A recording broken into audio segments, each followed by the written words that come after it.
década. Esses caras, antes de tudo, eram fãs incondicionais de música, que por acaso eram também techno-geeks animais. E isso fez toda a diferença. O ataque que eles lançariam sobre o status quo na indústria musical seria a base sobre a qual o YouTube e o Facebook seriam construídos. E eles lutariam essa batalha sem nada além de coragem e um fluxo de códigos de computador. Quando a rede adentrou as nossas vidas em meados da década de 1990, apesar de toda a retórica insurrecionista que inspirava, ela era apenas mais uma fonte de informações para nós. Nada muito diferente da televisão, do rádio e dos jornais, exceto por usar a forma digital através de uma tela de computador. Mas hoje a rede rapidamente se tornou uma via de mão dupla para dar e receber. Assistimos e postamos videoclipes no YouTube. Blogamos, mandamos fotos e partilhamos detalhes íntimos da nossa vida obsessivamente em sites de interconexão social como o Facebook e o MySpace. Nos últimos 100 anos, a mídia de massa vinha funcionando através de umas poucas empresas grandes, que basicamente coletavam o que eles consideravam as informações mais interessantes que impunham ao seu público. Agora, um número grande de indivíduos pode compartilhar informações do mesmo modo como só essas empresas grandes faziam antes. Garotos como Mark Zuckerberg, do Facebook, estão enfrentando os gigantes da indústria da mídia tradicional. Mas as sementes dessa rebelião foram plantadas há pouco mais de 10 anos. Mas hoje todos estamos um pouco apáticos em relação à rede. Não damos valor às grandes mudanças que ela causou na nossa vida diária, especialmente quando o assunto é como consumimos a mídia. Mas pare por um segundo e volte a, digamos, meados dos anos 90 e relembre como costumava ser. Lembre do processo incrivelmente chato para conseguir uma música nova ou até mesmo ouvir essa música nova. E do jeito que eu me lembro era mais ou menos assim. Primeiro você ouvia uma música de que gostava no rádio, talvez.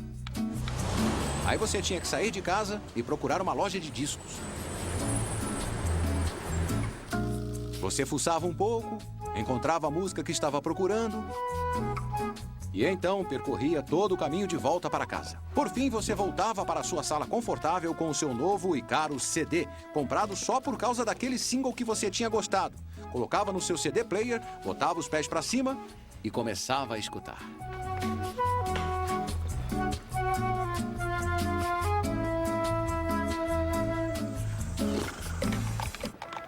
E era muito comum você descobrir que o resto do CD era um lixo total. Mas antigamente era assim que funcionava e não tinha mais o que fazer. Ou pelo menos era isso que a maioria de nós pensava.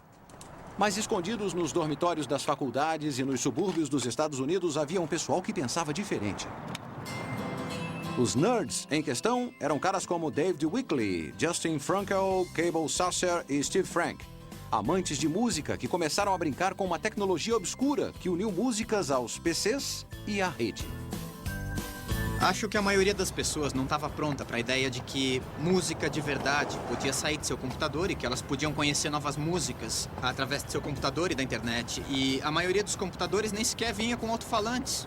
Era uma época empolgante, porque era o início daquela revolução da música e dava para sentir que estava mudando, dava para sentir que algo grandioso ia acontecer. Eu tinha feito um software para tocar música que, na verdade, tinha baixa qualidade e um hardware feito em casa no colegial. Daí, quando eu entrei para a faculdade, os MP3 já estavam meio que disponíveis. Daí eu comecei a brincar com isso e a qualidade até que era bem boa. Antigamente, os arquivos de música eram enormes e pesados, mas o MP3 forneceu um meio de comprimir dados em um pacote digital muito menor e, portanto, mais fácil de enviar e receber pela rede. Animados com as possibilidades oferecidas por isso, Frank, Sasser e Frankel, de 18 anos, criaram tocadores de mídia baixável, o Audion e o Winamp. Aplicativos que permitiam aos usuários armazenar e tocar músicas na forma de MP3 em seu computador. Mas isso foi só o começo. Amantes de música e entusiastas da internet como David Wickley estavam empolgados com a ideia de distribuir e acessar músicas em MP3 online. Ainda calouro de ciência da comunicação em Stanford, Wickley lançou um site com informações sobre MP3, cheinho de músicas baixáveis. Umas 2 semanas depois que eu comecei, eu recebi um telefonema da segurança de rede de Stanford e eles me perguntaram: "Ei, o que está acontecendo? Mantemos uma lista de 10 a 20 servidores no campus que usam banda larga.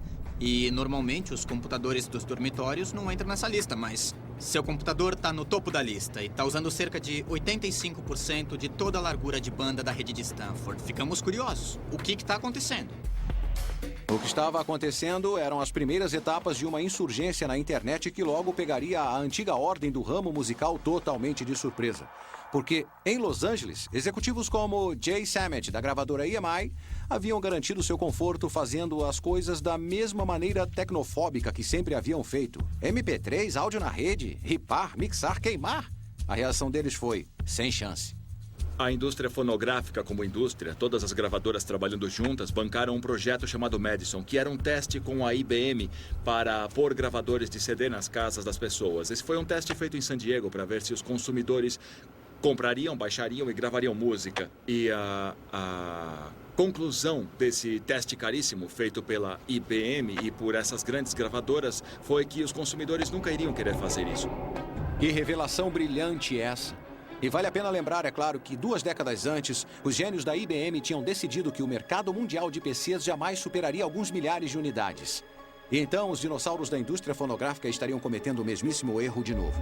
Em vez de, Deus nos livre, abraçar a rede, os figurões da indústria fonográfica adotaram uma postura de total e absoluta negação. Eles não permitiriam que qualquer material com registro de direitos autorais de seus artistas circulasse em qualquer lugar na rede. Mas como a indústria logo descobriria, como qualquer pai ou mãe acaba descobrindo, que os garotos norte-americanos não estavam nem aí se era permitido ou não. A ideia de que a música podia ser distribuída na rede libertada do jugo da indústria fonográfica estava para se popularizar de maneira absoluta, em meio a um frenesi de downloadings que acabaria por criar a base para serviços como o YouTube. E tudo isso graças a um garoto tímido de 18 anos de Boston, com uma ideia nova para um software, mas muito destruidora. A ideia dele se chamava Napster e o seu nome era Sean Fanning.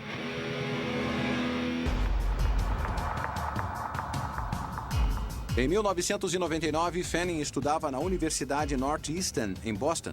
Ele gostava de tocar violão e, como seus amigos, surfava a rede em busca de músicas para baixar. O meu colega de quarto na faculdade curtia muito rap e baixava todo tipo de rap desconhecido. Ele chamava os amigos nos fins de semana, fazíamos festas e todos estavam interessados em ter acesso à música dele ou descobrir um jeito de conseguir músicas do mesmo jeito que ele. Mas ele dedicava tanto tempo à busca por músicas e era tão demorado que ele matava a aula para fazer isso. E se achava um site bom, ele matava um dia inteiro para conseguir baixar tudo o que queria. O que Fanning e seus amigos estavam descobrindo era que, embora fosse tecnicamente possível compartilhar e baixar as músicas um do outro, mesmo com MP3, era muito chato, interminável e nada confiável. E era preciso, inclusive, manjar um pouco de programação para fazer isso. Mas quantos garotos entendiam de programação? Isso deu a Sean Fanning uma grande ideia. Quer dizer, grande mesmo. Tão grande que sua repercussão continua ecoando por toda a internet e indústria do entretenimento. Eu me dei conta de que havia esse monte de gente com uma relação de músicas que interessavam também a outras pessoas e queriam compartilhá-las. E a maneira lógica de resolver isso e alguns dos problemas de confiabilidade era fazer algo baseado numa arquitetura ponto a ponto. Então, como funcionava esse sistema ponto a ponto?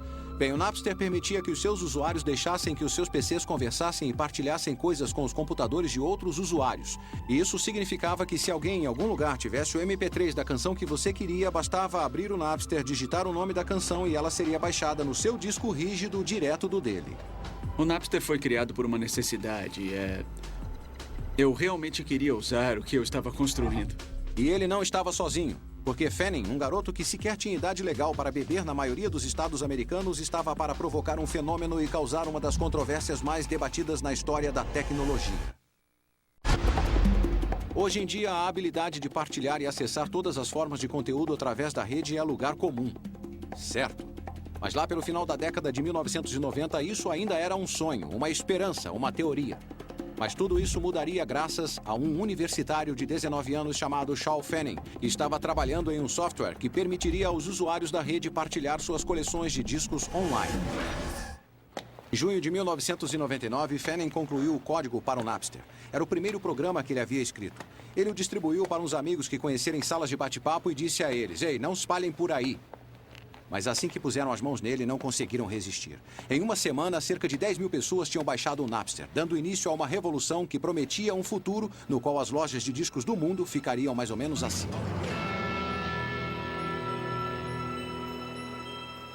tivemos uma explosão de downloads. A rede começou a ficar doida e, a partir daí, fugiu ao controle. Os universitários, em sua busca eterna por coisas gratuitas, foram os primeiros a contrair a febre do Napster. Nos meses seguintes, o programa estava em todos os campi norte-americanos e, em outubro de 1999, os downloads de MP3 feitos com o Napster ocupavam de 75% a 80% de toda a largura de banda disponível de muitas universidades norte-americanas. Menos de 4 meses após Fanning tê-lo lançado, o Napster tinha ultrapassado a marca de 1 milhão de downloads, tornando-se o software de mais rápida disseminação da história. Para muitos, a equação era claríssima. Napster é igual a música grátis. Mas o que Fanning havia criado tinha implicações que iam muito além da música. Ele criou um meio de transformar usuários de recipientes de informação passivos a participantes ativos e engajados, revelando as suas preferências, partilhando as suas posses mais preciosas e falando com os outros sobre as suas maiores paixões. E no processo, eles estavam se tornando uma das primeiras comunidades autênticas da rede, coisa que incontáveis sites no futuro, desde o Friendster ao MySpace ao Facebook, tentariam ansiosamente se tornar. Era uma daquelas coisas em que algo tão simples quanto ver alguém baixar uma determinada trilha sua e você poder clicar com o botão direito e mandar uma mensagem, falar com ele sobre a trilha, foi o que fez essa coisa se tornar poderosa. Isso não era possível antes do Napster. Com especuladores do Vale do Silício batendo à sua porta, Fanning juntou suas coisas e foi para o oeste, na Califórnia, transformando o Napster de passatempo a negócio oficial. O futuro do novo serviço parecia brilhante, mas havia só um probleminha. O sucesso sem precedentes do Napster não havia passado despercebido para Hillary Rosen, presidente da Associação Americana da Indústria Fonográfica, uma organização criada para representar os interesses e proteger os lucros da indústria fonográfica. Rosen era conhecida por ser durona e quis dar uma palavrinha com Fanning. Ligamos para o Napster e dissemos: nossa, que ideia genial, mas sabia que é ilegal? E eles: sério, não pode ser ilegal. Bom, ok, talvez seja, mas digam o que quer que a gente faça. E nós, claro, terão de filtrar as canções com direitos autorais do seu site. E como vamos saber se tem direitos autorais? Bom, por exemplo, se é uma canção dos Rolling Stones, é de se imaginar que seja uma canção registrada. Por mais genial e de vanguarda que fosse, para a indústria fonográfica, usar o Napster para trocar arquivos online de graça era o mesmo que entrar numa loja de discos e roubar um monte de CDs. E com milhões de arquivos sendo trocados online todo dia, isso era furto numa vasta e épica escala. O rosto de Fanning agora enfeitava as bancas de jornal dos Estados Unidos e milhões de pessoas aderiram ao Napster. Mas havia nuvens no céu. Zangados por ver a sua música partilhada e distribuída de graça na internet, bandas de rock assustadoras, cabeludas e podres de ricas como Metallica resolveram agir. Assim, Rosen e o RIAA abriram contra o Napster um processo que previa consequências profundas para o papel dos direitos autorais na era digital. Após uma batalha jurídica agressiva e amarga, que aconteceu aqui, no 9º Tribunal de Apelações, com a presença da mídia do mundo todo, em julho de 2001, chegou-se a um veredito. O Napster teria que fechar imediatamente. A indústria fonográfica havia vencido, pelo menos por hora, mas também havia mostrado que era uma força reacionária. Em vez de abraçar o futuro, ela havia entrado em pânico e declarado guerra contra os seus clientes, chamando-os de foras da lei em vez de considerá-los o que eles eram, fãs. Vingada nos tribunais, a indústria fonográfica podia reclamar vitória em sua guerra contra o compartilhamento de arquivos. Ela havia fechado o Napster e mandado Shaw Fanning plantar batatas. E incentivou Steve Jobs e a Apple a criar a loja iTunes, onde músicas eram vendidas a 99 centavos de dólar cada, com uma proteção anti-pirataria que deixou as gravadoras muito felizes. Mas como se perceberia mais tarde, o suposto triunfo da indústria fonográfica parecia mais uma vitória vazia e inútil. O fechamento do Napster impediu o declínio das vendas de músicas? Não. Elas continuaram a sua longa e constante queda em espiral. E fechar o Napster impediu a troca ilegal de arquivos depois? Não. Serviços como o Kazaa simplesmente continuaram de onde o Napster tinha parado, alimentando ainda mais a troca de faixas pirateadas. Ah, tá bom. Pode-se dizer que, pelo menos, os processos mandaram um recado para todo o Vale do Silício em nome de toda a indústria do entretenimento. Um aviso sombrio para os moleques abusados. A troca de material registrado não seria tolerada. Pode até ser, mas parece que esse aviso não teve o efeito desejado. De fato, poucos anos depois, surge uma outra inovação no Vale do Silício, com um jeitão bem parecido com o Napster, exceto por lidar com vídeo em vez de música, e que viria a se tornar muito, muito maior que o Napster jamais tinha sido. Perto da virada do milênio, o Napster revolucionou a distribuição de mídia, inflamou as paixões de milhões de fãs de música, começou a fazer os usuários participarem ativamente na rede, aterrorizou a indústria fonográfica e então foi simplesmente destruído por isso. Embora os tribunais tenham considerado que o Napster infringiu a lei, ele também abriu um novo caminho. Caminho esse que em uma nova leva de inovadores do século XXI logo reclamaria. E o mais conhecido entre esses inovadores, é claro, é o YouTube, que nos últimos 2 anos se tornou uma sensação mundial, em grande parte por permitir o acesso a incontáveis clipes de séries de sucesso da TV, séries produzidas e de propriedade de empresas de mídia gigantes como a Viacom. E como essas empresas reagiram ao empréstimo de seu conteúdo? Bem, recentemente entrevistei Philippe Dauman, presidente da Viacom, e o que ele disse sobre o YouTube lembrava muito a controvérsia do Napster. É uma empresa de altíssima qualidade. Tem muitas pessoas muito espertas que podem fazer coisas bem rápido quando querem. E eu acho que até esse momento elas não quiseram, mas talvez queiram no futuro e queiram se unir ao consenso do qual eles precisam fazer parte. E a evidente infelicidade de Dauman expressou-se de forma jurídica. A Viacom abriu um processo de $1 bilhão contra o YouTube, acusando o site de descaso descarado pelas leis de propriedade intelectual devido ao material registrado que aparece no site. E você pode ficar tentado a perguntar, essa gente não aprendeu nada? E eu a responder, acho que não. Embora o YouTube remova qualquer material registrado assim que o dono solicita, e embora o YouTube esteja tentando criar um sistema mais fácil, parece que os medos de Dauman não diminuíram. Mas fazer o YouTube ceder não será tão fácil quanto fechar o Napster, porque, diferentemente do Napster, o YouTube não é mais uma entidade sem verba. O seu benfeitor tem uma conta bancária enorme. É o gigante das buscas, o Google, que comprou o YouTube no final de 2006. Acho que definitivamente teria sido difícil, para dizer o mínimo, sem usar os recursos do Google, lidar com o nível de, interesse em nossa empresa por parte dos grandes da mídia. O YouTube pode ter se tornado o maior alvo na tentativa da velha guarda proteger os seus flancos. Mas embora o serviço realmente tenha se tornado um lugar onde milhões de pessoas postem e compartilhem material registrado, essa pode não ser a maior ameaça que o YouTube representa para os gigantes da mídia. Acredito que o que está afetando a eles não são só os efeitos da internet.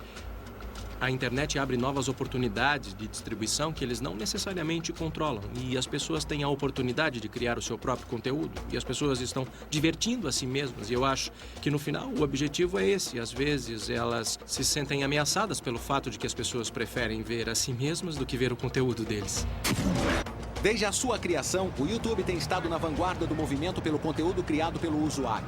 Ele oferece uma plataforma para as pessoas expressarem a sua criatividade e saciarem a sua vaidade. As pessoas ficaram doidas por ele e postam online incontáveis vídeos, digamos de qualidade muito variável. YouTube não veio sozinho. Com a ascensão de sites como Craigslist e Flickr, Dig e Match.com, postar vídeos online se tornou apenas uma das muitas maneiras pelas quais as pessoas se tornaram participantes ativos numa rede que cada vez mais passou a ser uma via de mão dupla. Compartilhar suas músicas, vender coisas, expor fotos pessoais para arranjar um encontro. Com essa mudança de atitude, instalou-se uma nova era na internet. Uma era em que o conteúdo é criado pelas massas, fruto de sua sabedoria e de sua estupidez. Uma era rotulada como Web 2.0. A frase tem significados diferentes para diferentes pessoas, mas ela nunca teve um teórico tão essencial quanto Fred Wilson. Wilson é um especulador de Nova York, um homem muito rico e banca serviços de vanguarda da Web 2.0 como o Delicious e o Twitter. Ele também é um blogueiro altamente respeitado, com uma audiência imensa de pessoas ansiosas para ler os seus devaneios e saber não só sobre dinheiro e investimentos, mas sobre o significado de tudo. Acontece que as pessoas abrem seus navegadores e acessam a rede. Agora podem realmente contribuir com ela. E também podem participar da experiência da rede. E quer seja contribuindo com conteúdo, ou votando no Dig, ou quem sabe pegando um vídeo no YouTube e colocando em algum outro lugar. Elas causam um impacto diário e significativo naquilo que a rede é. Para mim, essa é a essência da Web 2.0. Todos os filamentos da Web 2.0 se convergem para o novo mundo da interconexão social que nasceu após a falência das empresas .com.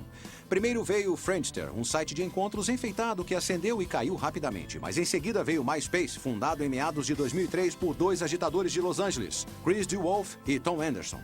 A página do MySpace é muito parecida com o quarto de uma pessoa ou potencialmente o seu apartamento, porque a sua página do MySpace tem cores diferentes, tem música tocando ao fundo, tem fotos dos seus amigos. É muito parecido com o que você pode ter no seu quarto ou no seu apartamento. Ela dá a você uma dimensão real sobre alguém que você normalmente não teria. Assim como aconteceu com o Napster, a popularidade inicial do MySpace teve muito a ver com compartilhamento e acesso a músicas. Na primavera de 2005, o site tinha disparado, atraído 27 milhões de usuários registrados, crescendo a uma velocidade monumental e superando até o colosso de tráfego mensal da rede.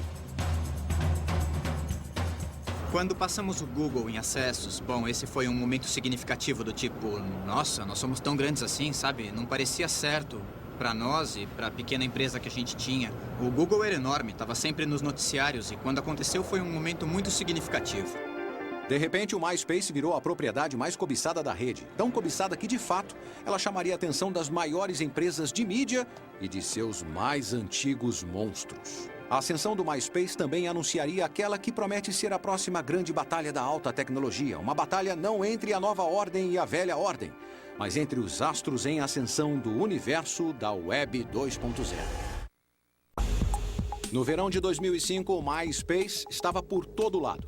De repente, todo garoto que você encontrava na rua tinha uma página no MySpace e toda a banda também tinha uma. Hollywood tinha começado a usar o site como veículo de marketing para o seu material. Não era preciso ser nenhum gênio para ver que o MySpace era uma mina de ouro em potencial. Embora gênio seja uma palavra frequentemente aplicada a Rupert Murdoch, o homem que preside o império da mídia global, a News Corp, e que, naquele mês de julho, fez um cheque enorme para comprar o MySpace. No auge da bolha da internet, tive uma conversa com Murdoch sobre as implicações da rede. E o velho a detonou. Todos estão empolgados demais com esse delírio digital, disse ele. A maioria só quer sentar e assistir, interagir dá trabalho. Eu me lembro de pensar que finalmente tinha encontrado um ponto cego em Murdoch. Mas então, alguns anos depois, ele resolveu comprar o MySpace por 650 milhões de dólares. Será que Murdoch, o deus da antiga mídia, finalmente tinha adotado a religião da rede? Eu acho que não. O que aconteceu foi que o tsunami de interconexão social simplesmente tinha ficado grande demais para Murdoch. E ele calculou que seria melhor tentar pegar a onda do que ser afogado por ela. Mas como a News Corp logo descobriria, na internet, dinheiro não pode lhe comprar amor, nem uma posição permanente de dominância. A próxima novidade sempre está à espreita. E quando o assunto é interconexão social, a novidade é o Facebook. Uma inovação fundada por Mark Zuckerberg, um ex-calouro de Harvard, hoje com 23 anos, e que no Vale do Silício é tido por todos como sendo do mesmo patamar do Netscape e do Google. Uma inovação que tem o potencial para basicamente mudar a rede. Ele começou bem pequeno, montamos a primeira versão do produto em apenas uma semana e meia. Em 2 semanas, 2/3 dos alunos de Harvard estavam usando. E aí todos esses outros alunos de escolas em volta de Harvard começaram a nos mandar e-mail dizendo: olha, você pode abrir uma versão do Facebook na nossa escola? Nós expandimos rapidamente, o mais rápido que pudemos. E aí expandimos para todas as faculdades nos Estados Unidos, para todos os colégios e para muitas empresas. E fizemos de um jeito que todos pudessem se inscrever. E aí, desde então, ele cresceu de 10 milhões de usuários ativos para uns 50 milhões e continua a crescer, duplicando a cada 6 meses. Essa história pode parecer familiar, e de certo modo é. Rapaz cria software em dormitório da faculdade. O software faz sucesso e toma a rede de assalto. Rapaz se muda para o Vale do Silício e ele se une a especuladores. Rapaz acaba na capa da Fortune e ganha tanto dinheiro que você não consegue evitar e o odeia um pouco. Mas Mark Zuckerberg não é um típico rapaz do Vale. O que o diferencia é a totalmente ímpia e praticamente incompreensível escala de sua ambição. É o tipo de ambição que nos lembra de um jovem Bill Gates, que começou com a meta de pôr um PC em cada escrivaninha em todos os lares e escritórios no mundo, e todos rodando com software da Microsoft. Ou do pessoal da Google, cuja meta é organizar e tornar acessíveis todas as informações via Google. No caso de Zuckerberg, a sua maior ambição é criar um serviço que capture a totalidade da conectividade humana. Para criar, pode-se dizer, a máquina definitiva de relacionamentos. O que tentamos fazer no Facebook foi mapear todas as relações que as pessoas têm. E olha que existem bilhões delas no mundo todo. E aquilo que podemos chamar de agregado das relações das pessoas, nós chamamos de rede social. Rede social pode parecer mais um jargão do Vale do Silício, mas não é. Na verdade, é um conceito acadêmico, aquilo que é conhecido como análise de rede social. A ideia básica é que todos estamos unidos por uma rede de relações. Alguns dos elos são diretos e fortes e outros são tênues e fracos. Eu conheço você. Você conhece um cara chamado Fred. E o Fred, por acaso, conhece o Bono. Então, teoricamente, eu estou ligado ao Bono. É aquele lance dos 6 degraus de separação. Todos estão ligados a todos, por mais distante que seja. Agora, imagine um diagrama de todas essas conexões interpessoais. Essa é a rede social. Então, quando Zuckerberg fala em mapear, englobar e replicar online toda a imensidão da rede social mundial, bem, era isso que eu queria dizer sobre ele ser extraordinariamente ambicioso. Contudo, as ambições de Zuckerberg não terminam com a rede social. Ele quer transformar o Facebook no Windows da rede, uma plataforma sobre a qual os criadores de software possam construir aplicativos para tornar o site mais útil e mais completo. E nesse ínterim, desenvolver um novo modelo de propaganda. O desenvolvimento da plataforma foi uma coisa que aconteceu muito rápido e nos primeiros 4 dias de seu lançamento, essa empresa, a iLike, já havia construído um aplicativo de música e tinha mais de 1 milhão de usuários. E coisas como essa são muito doidas, mas foi interessante ver a velocidade com que cresceu. Embora ainda esteja no início e os aplicativos atuais do Facebook não sejam muito úteis, o potencial dessa plataforma não pode ser subestimado. Esse é um dos principais motivos pelos quais a Microsoft não estava apenas disposta, mas também ansiosa por pagar $240 milhões por apenas 1,6% da empresa de Zuckerberg no ano passado. Mas se Zuckerberg vai se tornar o novo Bill Gates da rede, é claro que isso ainda não se sabe. Para começar, a sua nova plataforma de propaganda pode fracassar. Além disso, o MySpace não vai desistir sem lutar. Embora o Facebook esteja crescendo a um ritmo surpreendente, o MySpace ainda é maior. E DeWolf e Anderson, com o apoio de Murdoch, planejam enfrentar o Facebook de frente. Portanto, estamos para testemunhar o próximo grande auê da rede. Facebook contra MySpace. Os geeks do Vale contra os espertalhões de Hollywood. Mas mesmo com Rupert Murdoch espreitando nos bastidores, projetando o MySpace o melhor que pode, esse é o novo tipo de luta. Não é a mídia antiga contra a mídia nova, mas o novo contra o novo. 2 inovadores puro sangue da Web 2.0 lutando pela supremacia. Uma batalha na qual os bens criativos mais importantes somos todos nós, os amadores. Qual lado vai vencer? Talvez os dois, ou talvez nenhum. Com a ascensão da Web 2.0, tudo é possível. Há dinheiro circulando, negócios estão sendo fechados, milionários estão sendo criados da noite para o dia. Mas o que acontece hoje também destaca a verdadeira importância da rede que emergiu nos dias do Napster. A maneira como ele deposita um poder fantástico nas mãos de indivíduos. Embora esse poder possa ser transformado em lucro, existem aqueles cujas aspirações são mais profundas, mais altruístas. São as pessoas por trás de sites como Craigslist e Wikipedia. Pessoas que não podem ser compradas. Este é um dos lugares mais difíceis para garimpar ouro. Tem muita história de gente que vem aqui.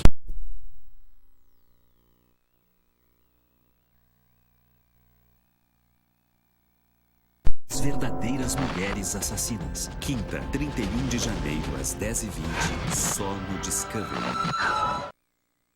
À medida que a mídia tradicional tem observado a emergência da rede de 2 vias, os seus habitantes começaram a imaginar e até temer pelo futuro de suas indústrias e até deles próprios. E entre os mais temerosos estão os meus amigos que trabalham em lugares como este, no do jornalismo profissional, pois nada resume mais as tendências democratizantes da Web 2.0 do que aquela nova forma de expressão que conhecemos como blog.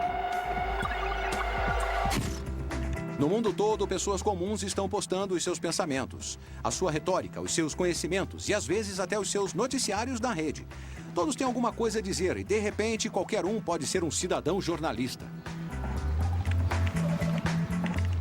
Mas os meus amigos repórteres não são os únicos sacudidos por essa ascensão da rede de 2 vias. Os chefes deles estão ficando histéricos também.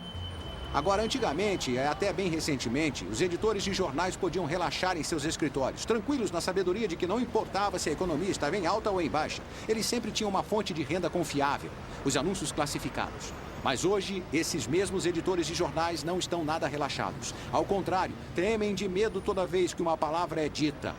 Não não é internet e não é rede, mas sim Craig.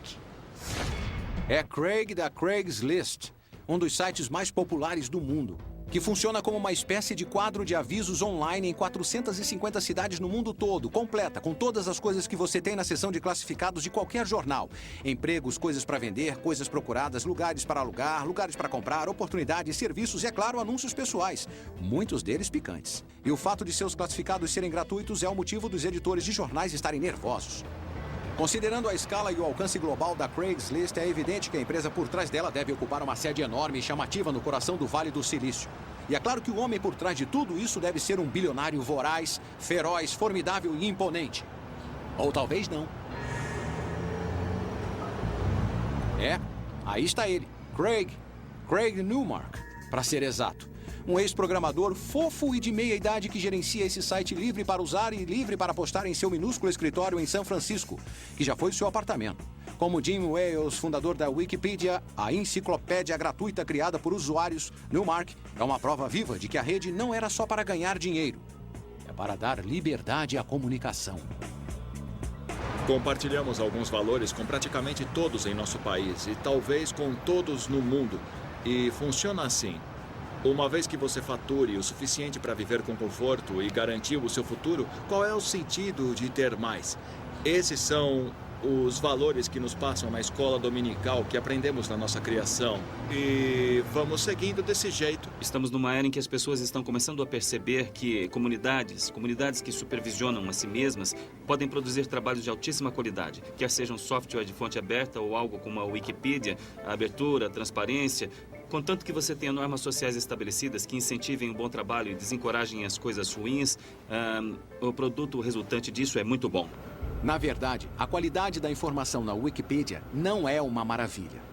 Devido à sua natureza aberta e ao fato de que oferece anonimato a qualquer um que queira adicionar, subtrair ou editar as informações em suas entradas, a Wikipedia é vulnerável ao abuso. Pró-democráticos inseriram as palavras idiota e racista, a biografia de Rush Limbaugh.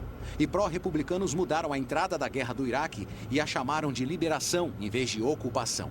Então, talvez a melhor maneira de pensar na Wikipedia é que ela contém 100 vezes mais informação do que uma enciclopédia à moda antiga, mas tem apenas cerca de 90% de precisão. No geral, não é uma troca muito ruim. Então, contanto que você reconheça que, embora a Wikipedia possa ser um recurso inestimável, ela não deve ser considerada definitiva, nem considerada infalível. A Wikipedia e a Craigslist demonstram, e o espaço cibernético deixa evidente, a rede nos pertence. Ela nos deu um megafone através do qual podemos gritar o nosso ponto de vista, por mais que seja ou não maluco, trivial ou profundo, para exibir a nossa criatividade para os amigos, família e para totais estranhos, para acessar a mídia do jeito que queremos e dizer o que quisermos.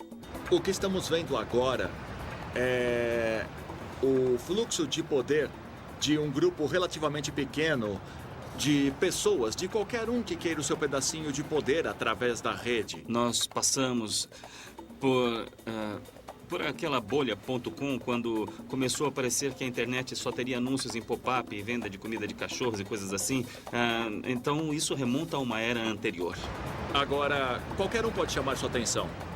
E isso importa. Há problemas com ela, mas essa é uma grande onda de democracia. E isso quer dizer que a rede finalmente está se tornando aquilo que os seus criadores sempre quiseram. Uma coisa que as grandes empresas nunca poderão controlar: o meio de expressão do povo. Você não acredita em mim? Pergunte ao cara que a inventou. Originalmente, a ideia da rede é que ela seria uma via de mão dupla com a qual eu poderia contribuir. E na última década, a rede não fez isso, mas estamos retomando a ideia de uma rede de mão dupla. Então, o fato de ser um espaço onde as pessoas podem escrever um blog e contribuir para uma wiki é muito empolgante para mim, porque trazem a pessoa comum de volta como autor. Versão brasileira, DPN Santos. E quanto ao futuro? Para onde a rede vai? Bem, se eu pudesse responder a isso com exatidão, seria um bilionário. E com certeza, sob nenhuma circunstância, partilharia essa informação com você. Mas o que eu sei é a direção geral das mudanças que estão por vir na rede. Maior, mais veloz, mais social, mais penetrante, mais consumidora, mais envolvente. E quer gostemos ou não, a rede tomou vida própria. Ela é autocatalítica. Os dominós iniciaram a sua reação em cadeia, mas ainda restam muitos a cair.